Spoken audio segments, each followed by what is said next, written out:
Hello everyone, I am the Scary Midnight Dreams and I am here to help you to sleep today. So before that, like the video and subscribe to the channel. Also comment where are you from and what time is in your country right now. The Widow's Curse. The rain fell in sheets, cold and relentless, as Margaret stood over her husband's grave.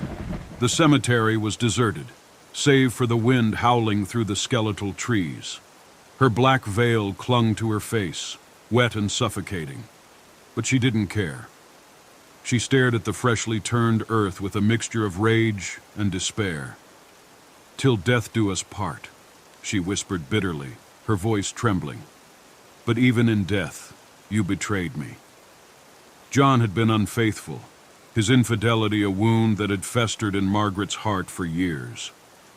When he died suddenly in a carriage accident, she thought the pain might finally end. Instead, it had only deepened. The knowledge of his betrayal haunted her, a cruel reminder of the love she had given so freely, only to have it squandered. "I curse you, John," she spat, her voice rising above the storm. "May you never rest in peace. May the earth reject you, and may your soul find no solace."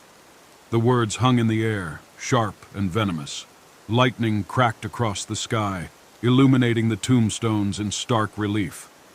For a moment, the wind seemed to still, as if the world itself had paused to listen. Then, the ground beneath her feet shifted, a subtle tremor that sent a chill racing down her spine. Margaret stepped back, her heart pounding. She told herself it was just the storm, just her imagination. But as she turned to leave, she thought she heard something. A low, guttural sound, like the groan of something ancient stirring beneath the earth. The first signs. The days that followed were a blur of unease. Margaret tried to put the incident at the graveyard behind her, but the feeling of being watched clung to her like a shadow. Strange things began to happen around the house. The clocks stopped at odd hours, their hands frozen as if time itself had faltered. Doors creaked open on their own, and the once cozy fireplace now emitted an icy chill. One evening, as she sat by the window, she caught sight of a figure in the garden. It was tall and indistinct, shrouded in mist. At first, she thought it was a trick of the light, but when it moved, gliding silently across the lawn, her breath caught in her throat. "Who's there?" she called, her voice quavering. But the figure vanished, melting into the shadows. Margaret tried to dismiss it as her imagination, but the sightings became more frequent. At night she heard footsteps echoing through the halls, heavy and deliberate. The air grew colder, and the once familiar house began to feel like a stranger's home. The spirit revealed. It was on the 7th night that Margaret saw it clearly. She was in her bedroom, the candlelight flickering weakly against the oppressive darkness. As she turned toward the mirror, she froze. Behind her stood a figure, a man with hollow eyes and a face twisted in anguish. His features were unmistakable. It was John. "Margaret," he rasped, his voice a hollow echo. "Why have you cursed me?" She stumbled backward, her heart hammering in her chest. "You betrayed me," she cried. "You deserve no peace." John's face contorted, a mixture of sorrow and fury. "Your curse has bound me to this world," he said. "But it has awakened something far worse, something that feeds on hatred and despair." Before she could respond, the room plunged into darkness. The air grew heavy, suffocating, and a deep, guttural growl filled the space. Margaret felt a presence, something ancient and malevolent, far beyond her understanding. When the light returned, John was gone, but the sense of dread remained. The descent into terror. The spirit's wrath was relentless. It tormented Margaret day and night, twisting her grief and anger into a weapon against her. The walls of the house groaned as if alive, and shadows writhed in the corners, whispering her darkest fears. She tried to seek help from the village priest, but he recoiled when she described her curse. "You've meddled with forces you don't understand," he said, crossing himself. "Only you can undo what you've done." Desperate, Margaret returned to the graveyard. The storm had long since passed, but the air was heavy with an unnatural stillness. She knelt by John's grave, her hands trembling as she clawed at the earth. "I take it back," she sobbed. "I release you from my curse. Please, let this end." But the ground remained still, unyielding. The spirit was no longer bound to John. It had found a new anchor in Margaret's own pain, confronting the spirit. As the days turned into weeks, Margaret realized she had only one choice: to face the spirit and confront the darkness within herself. She prepared for the encounter, lighting candles and reciting prayers, though she wasn't sure if they would help. That night, as the clock struck midnight, the spirit appeared. It was a towering shadow, its form shifting and pulsating with a malevolent energy. Its voice was a cacophony of whispers, each one dripping with venom. "You summoned me with your hatred." The crimson letter. The envelope was crimson, its surface smooth and cold, as if it had been pulled from the depths of a winter's night. When Evelyn discovered it on her doorstep, she felt an inexplicable chill. The world seemed to pause as she bent to pick it up, her fingers trembling. There was no stamp, no return address, just her name scrawled in a sharp, unfamiliar hand. Evelyn hesitated before opening it. Since her husband's murder 6 months ago, her days had been a haze of grief and unanswered questions. The police had no leads, and the case had grown cold.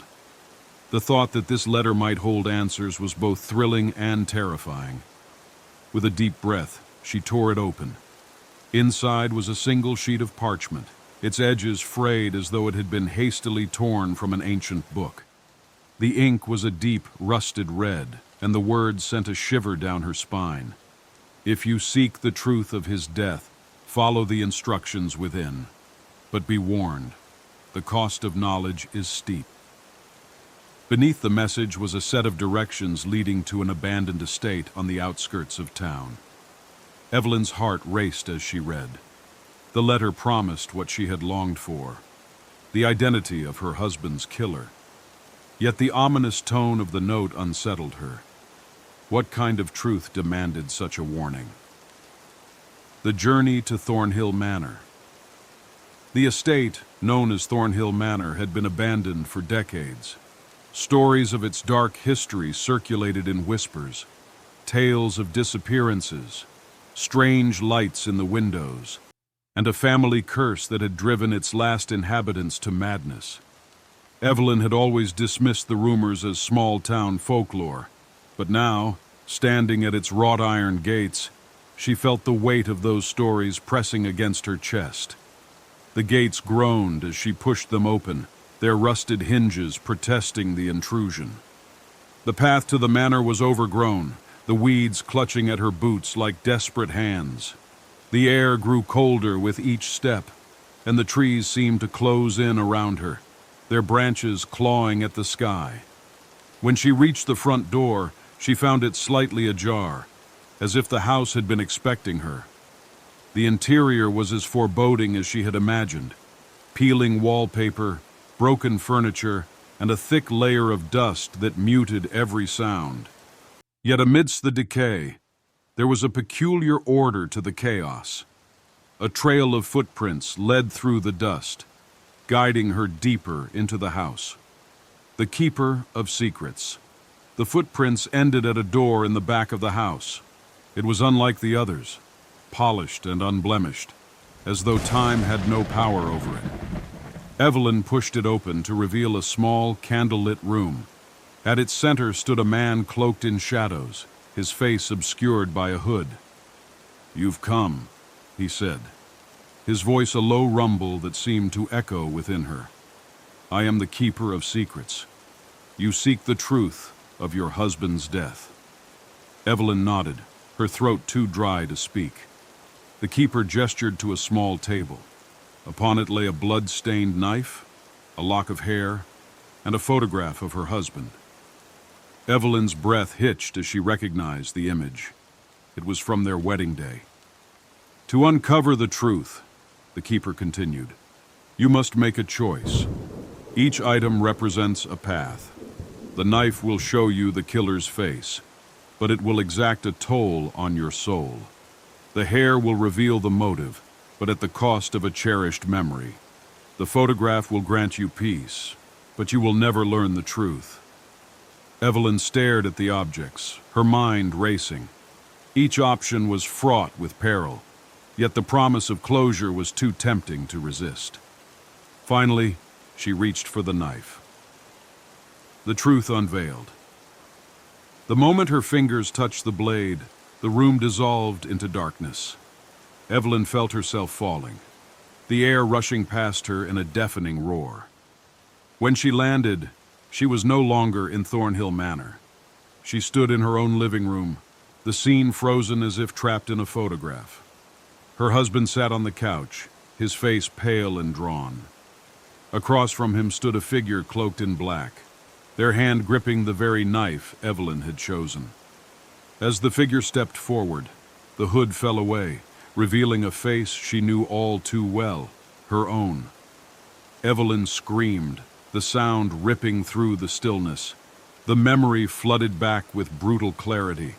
The argument, the rage, the moment she had lost control.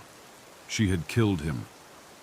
In her grief, her mind had buried the truth, creating a false narrative to shield her from the horror of her actions. The keeper's voice echoed in the void. The truth is not always what we seek, but it is what we deserve. Now you must live with the knowledge you have uncovered. The price of knowledge. Evelyn awoke on the floor of the candlelit room, the knife still clutched in her hand. The keeper was gone, and the house was silent. As she stumbled out of Thornhill Manor, the weight of her discovery pressed down on her like a physical force. The last door you'll ever open. It was a door that shouldn't have been there. Elliot first noticed it late one evening, long after most of his co-workers had left the building. The office was quiet, the hum of fluorescent lights the only sound as he walked down the hallway toward the elevator. But tonight, something was different. At the end of the corridor, where there had always been a blank wall, stood a door. It was unremarkable at first glance. A plain wooden door with no number, no plaque, no indication of its purpose. Yet something about it felt deeply wrong. The wood was darker than any he'd seen before, almost black, and the brass doorknob seemed to gleam unnaturally in the dim light. Elliot paused, frowning. He worked on this floor every day and knew it well. There had never been a door there before. Curiosity tugged at him, but a cold unease rooted him in place.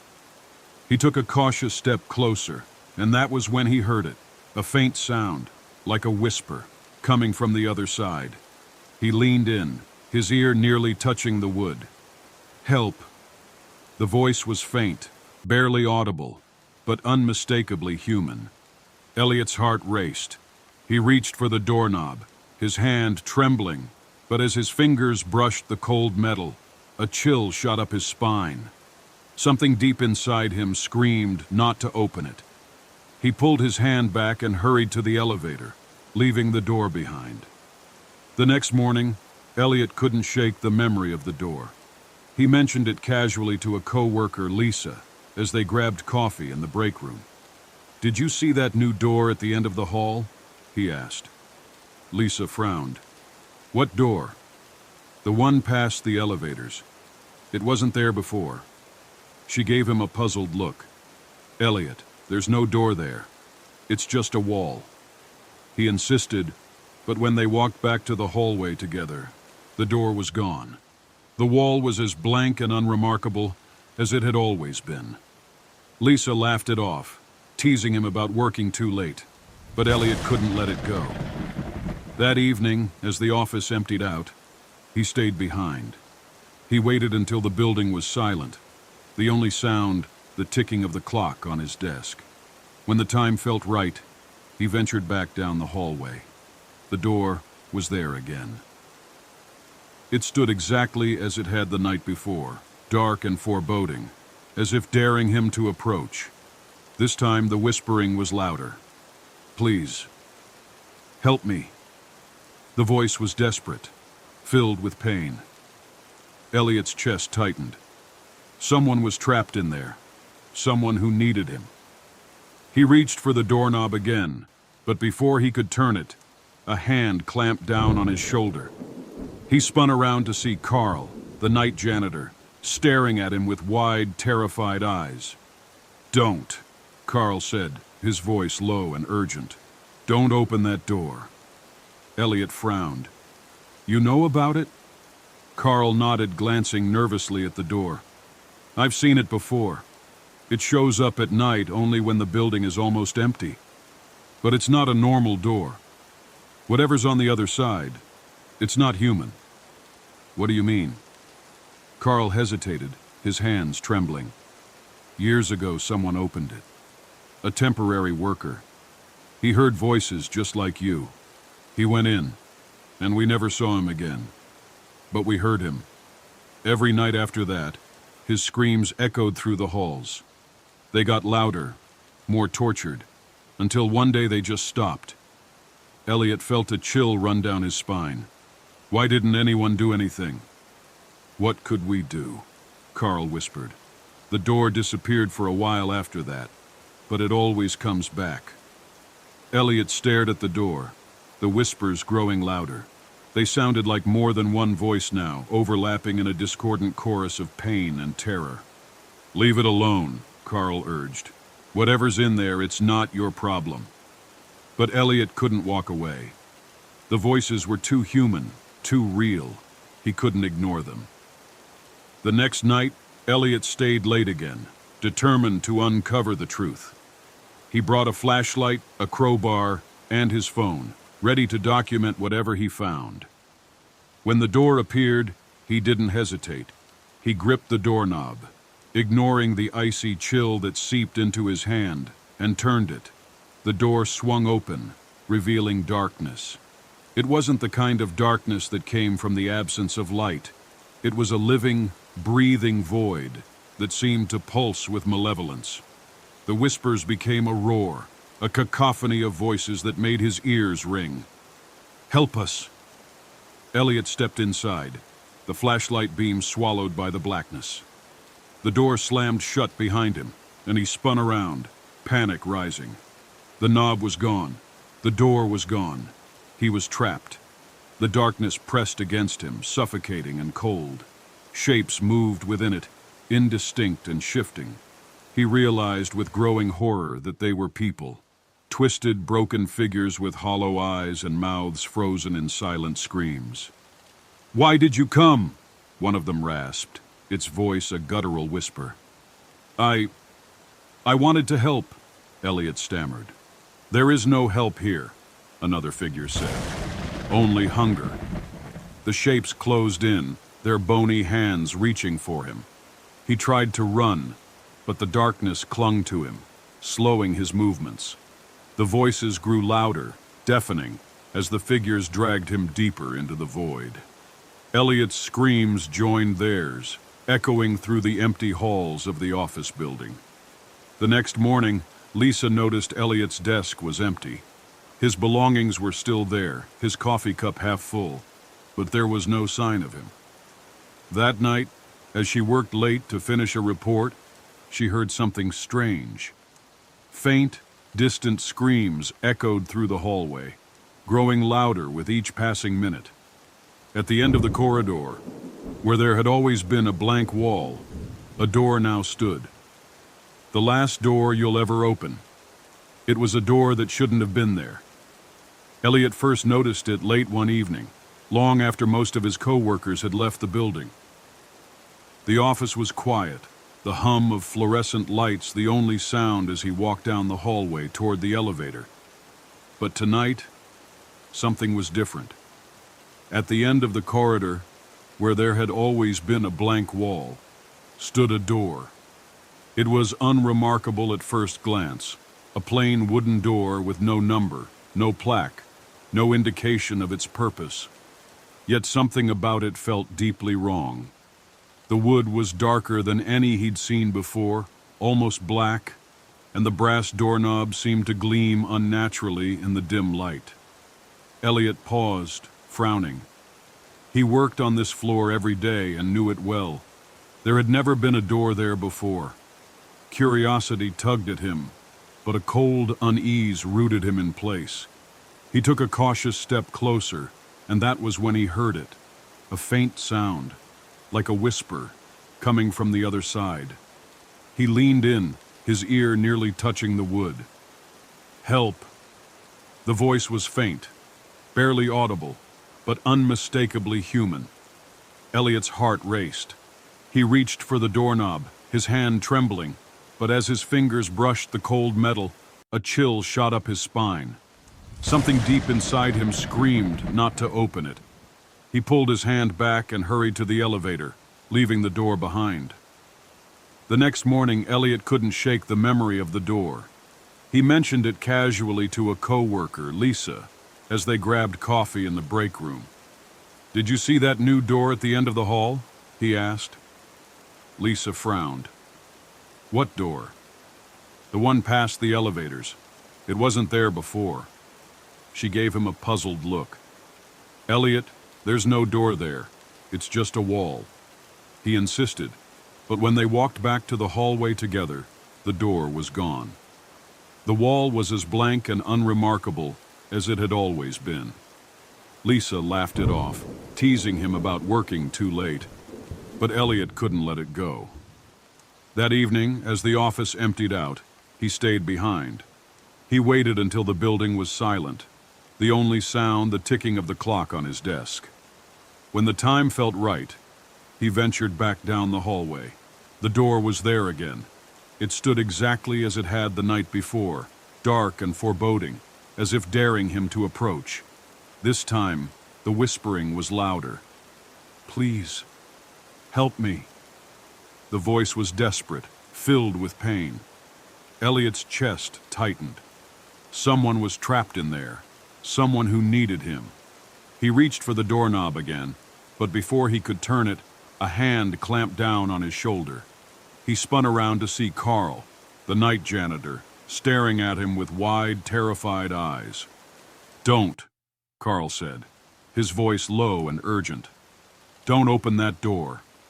Elliot frowned. "You know about it?" Carl nodded, glancing nervously at the door. "I've seen it before. It shows up at night only when the building is almost empty. But it's not a normal door. Whatever's on the other side, it's not human." "What do you mean?" Carl hesitated, his hands trembling. "Years ago, someone opened it. A temporary worker. He heard voices, just like you. He went in, and we never saw him again. But we heard him. Every night after that, his screams echoed through the halls. They got louder, more tortured, until one day they just stopped." Elliot felt a chill run down his spine. "Why didn't anyone do anything?" "What could we do?" Carl whispered. "The door disappeared for a while after that, but it always comes back." Elliot stared at the door, the whispers growing louder. They sounded like more than one voice now, overlapping in a discordant chorus of pain and terror. "Leave it alone," Carl urged. "Whatever's in there, it's not your problem." But Elliot couldn't walk away. The voices were too human, too real. He couldn't ignore them. The next night, Elliot stayed late again, determined to uncover the truth. He brought a flashlight, a crowbar, and his phone, ready to document whatever he found. When the door appeared, he didn't hesitate. He gripped the doorknob, ignoring the icy chill that seeped into his hand, and turned it. The door swung open, revealing darkness. The children of the fog. The fog rolled in just after sunset, thick and impenetrable, swallowing the coastal town of Greymarsh whole. It was the kind of fog that muffled sound, blurring the edges of the world until it felt as though nothing existed beyond its reach. The townsfolk were accustomed to the sea mist that often swept in with the tides, but this was different. It clung to the air like a living thing, heavy with an unnatural chill that sent shivers down spines. It began with whispers. At first, only the children heard them, soft, melodic voices that called their names from the depths of the fog. Parents dismissed their children's claims as dreams or the imaginings of overactive minds. But as the nights wore on, the whispers grew louder, more insistent. Then the children started disappearing. Lila Thompson was the first to vanish. Her mother had tucked her into bed as usual, only to find her room empty the next morning, the window wide open and the fog lingering just beyond. There was no sign of a struggle, no footprints leading away. It was as if the fog had swallowed her whole. By the end of the week, 5 more children were gone. The town was gripped by fear. Parents kept their children indoors, locking windows and barring doors. But the fog was relentless, creeping into homes through the smallest cracks, carrying with it the eerie whispers that no lock could keep out. The children who vanished left no trace, their laughter and footsteps replaced by an oppressive silence that settled over Graymarsh like a pall. Among those who remained was Ellie Carter, a curious and sharp-eyed 12-year-old. She had heard the whispers too, but unlike the others, she hadn't answered them. Her mother, a widow who worked late shifts at the town's only diner, had taught her to trust her instincts, and something about the voices made her stomach twist with unease. One night, as the fog pressed against the windows of their small home, Ellie heard the whispers again. This time they were louder, clearer, and unmistakably calling her name. "Ellie, come play." The voice was soft, almost kind, but beneath it lay an edge that sent a chill down her spine. She crept to the window, peeking through the curtains. The fog swirled outside, thick and alive, and within it she saw shapes moving, tall, thin figures with glowing eyes that pierced the gloom. "Ellie!" She stumbled back from the window, her heart pounding. The figures didn't look human. Their limbs were too long, their movements unnaturally smooth, like shadows gliding through water. She clamped her hands over her ears, but the whispers only grew louder, filling her mind with a strange, hypnotic pull. "Ellie, come."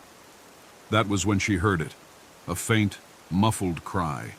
It was distant, but unmistakably a child's voice pleading for help. Ellie's fear wavered, replaced by a flicker of determination. She couldn't ignore the cries, not when she knew the other children were still out there. Grabbing her flashlight and her mother's heavy coat, she slipped out the back door and into the fog. The cold wrapped around her like icy fingers, and the world beyond her yard disappeared into a gray void. She followed the cries, her flashlight beam cutting through the mist, but revealing little. The whispers surrounded her, growing louder with every step. "Ellie, this way." The cries led her to the edge of town, where the old lighthouse stood sentinel against the sea. It had been abandoned for decades, its light extinguished and its structure weathered by salt and time. The fog was thickest here, swirling around the base of the lighthouse like a living thing. Ellie hesitated at the rusted door, the whispers urging her forward. Summoning her courage, she pushed it open. The air inside was colder still, heavy with the scent of damp stone and decay. Her flashlight flickered, its beam barely illuminating the narrow spiral staircase that wound upward into darkness. As she climbed, the whispers gave way to faint, echoing voices, children's voices, crying and calling out for their parents. The sound spurred her on, her fear replaced by a fierce determination to find them. At the top of the staircase, she emerged into the lantern room. The fog filled the space, swirling in unnatural patterns. In the center of the room stood a figure, tall and gaunt, its face obscured by a hood. Around it, the missing children knelt in a circle, their eyes blank and glowing faintly in the dim light. The figure turned toward Ellie, and she felt its gaze pierce her soul. "You should not have come," it said, its voice deep and resonant, echoing with an otherworldly power. "What are you doing to them?" Ellie demanded, her voice trembling but resolute. "They are ours now," the figure replied. "The fog is our veil, the children our harvest. Their innocence sustains us." Ellie's grip on her flashlight tightened. "You can't have them." The bone collector's tale.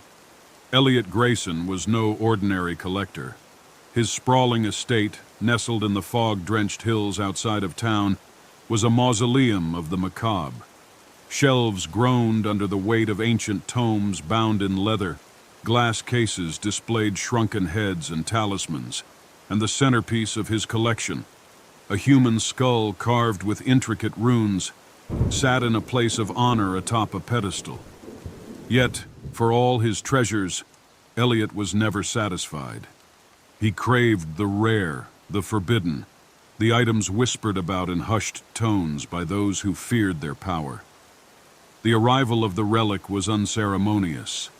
A plain wooden crate delivered to his doorstep under cover of night. Inside, nestled in straw, was a collection of bones, yellowed and brittle, yet strangely intact. Each bone was carved with symbols, their meaning lost to time. A note accompanied the crate, scrawled in an uneven hand. The pieces belonged together. Handle with care.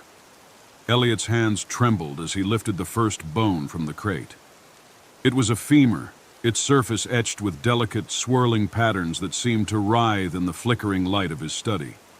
He set it on the table beside the others, arranging them with the precision of a surgeon. There were ribs, a jawbone, vertebrae, and smaller fragments he couldn't immediately identify. His mind raced with the possibilities. Was this some ancient ritual object, a relic of a long-forgotten cult? As he worked, the air in the room grew heavy, the shadows deeper. The clock on the mantel ticked loudly, each second dragging like an eternity. Elliot was so engrossed in his examination that he didn't notice the faint tremor in the bones, a subtle shiver that passed through them like a breath. That night, Elliot dreamed of a figure cloaked in darkness, its form indistinct, but its presence suffocating. It stood at the foot of his bed, silent and unmoving, yet he could feel its gaze piercing him. When he woke, the air was cold, his breath visible in the dim light of dawn. The bones on his work table were no longer as he had left them. They had shifted, aligning themselves in a way that suggested intention. Dismissing it as the result of his own restless movements, Elliot continued his study. But over the following days, the phenomenon grew impossible to ignore. Each morning, the bones were closer to reassembling themselves, as if an unseen hand were at work. The femur joined with the pelvis, the ribs aligned with the spine. Elliot tried to rationalize it, to explain it as a trick of his own mind, but the truth was undeniable. The relic was alive. The dreams returned, more vivid and terrifying. The cloaked figure spoke now, its voice a guttural rasp that echoed in his skull. "Complete me," it commanded. "Set me free." Elliot's obsession deepened. He spent hours poring over his collection of occult texts, searching for any reference to the relic. He found fragments of stories, whispers of a cursed artifact crafted by a madman who sought to cheat death. The bones, it was said, belonged to the madman's victims, their souls bound to the relic to fuel his dark experiments. But the texts warned of a terrible price. Once the relic was complete, the entity it formed would not be bound by mortal constraints. It would be a force of pure malevolence. Despite the warnings, Elliot couldn't stop. He told himself it was for the sake of knowledge, for the thrill of discovery. But deep down, he knew it was something darker, a compulsion he couldn't explain. The relic called to him, its whispers growing louder, more insistent. The final piece arrived unexpectedly, a small, unassuming package left on his doorstep. Inside was a delicate hand, its fingers curled as if in supplication. Elliot felt a jolt of fear and exhilaration as he placed it with the others. The bones quivered, aligning themselves with a precision that was both beautiful and horrifying. That night, the dreams ceased. Elliot woke to silence, the air in his study thick with anticipation. The relic was whole now, a complete skeleton that radiated an aura of dread. He approached it cautiously, his heart pounding. The runes on the bones glowed faintly, their patterns shifting as if alive. "Speak," he whispered, his voice trembling. "What are you?" The skeleton's jaw creaked open, and a voice emerged, low and resonant. "I am hunger. I am vengeance. You have given me form, and now you shall give me purpose." The room plunged into darkness, the candles snuffed out by an unseen force. Elliot felt a cold hand close around his throat, lifting him effortlessly from the ground. The skeleton's eyes burned with an unholy light, its grip tightening as it spoke. "You sought power, knowledge, and now you shall have them, at the cost of your soul." Elliot's screams echoed through the estate, but no one heard. When the servants arrived the next morning, they found the study empty, the relic gone. The only sign of Elliot was a faint outline of ash on the floor.